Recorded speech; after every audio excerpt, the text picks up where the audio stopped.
এখন এই যে তখন বিএনপির সঙ্গে যে একটা বিভাজন আমরা দেখছি রাজনীতির মধ্যে, বিএনপির মধ্যে এই দলীয় মানে মনোনয়ন প্রার্থীকে তখন আপনি কি সমর্থন করবেন নাকি স্বতন্ত্রতে আপনি নির্বাচন করবেন, মানে এটা? না, স্বতন্ত্র নির্বাচন করার আমার কোনো ইচ্ছা নাই।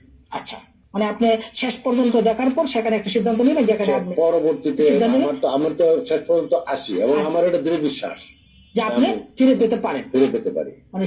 এবং ওই স্বতন্ত্র ইলেকশন করার আমার কোনো ইচ্ছা নাই। আচ্ছা আচ্ছা, স্বতন্ত্র ইচ্ছা না থাকে, তা আমরা যদি মনে করি যে দল সাথে আপনার দীর্ঘ পরীক্ষিত একজন নেতা হিসাবে, পরীক্ষিত কর্মী সমর্থ যাই কিছু আমরা বলি না কেন, মানুষের সাথে সম্পৃক্ত থাকার কারণে আপনি শেষ পর্যন্ত মানে এখন আপনি কিছুই পেলেন না, দল আপনাকে তখন কি রাজনীতি থেকে আপনি কি বিএনপি রাজনীতি পদত্যাগ মানে করার কোনো ইচ্ছা আছে না? আদৌ কোনো আগে কোনো এরকম মানে আপনার 2018 সালে আপনাকে মানে যোগ্যতা প্রার্থী দেওয়া যায় নাই, তখনও কি আপনাকে মনে হয়েছিল যে মনোনয়ন আমার দিছে, তারপরে আমার হ্যাঁ দুটো দেওয়া হয়েছে, মনোনয়ন ছেড়ে দাও। আসলে অর্থাৎ তখন কি আপনি কি মনে হয়েছিল যে আমি পদত্যাগ করবো, এরকম কোনো ইচ্ছা হয়েছিল মানে, বা এরকম কোনো সামনে বা যদি এবং না, আমি এগুলো মনে করি না, আমি দল করি শহীদ জিয়ার আদর্শে। তাহলে কি বিএনপি আছেন, ভালোবাসা দল করি, বিএনপি আছেন, থাকবেন, এটাই আমার ইচ্ছা। আচ্ছা।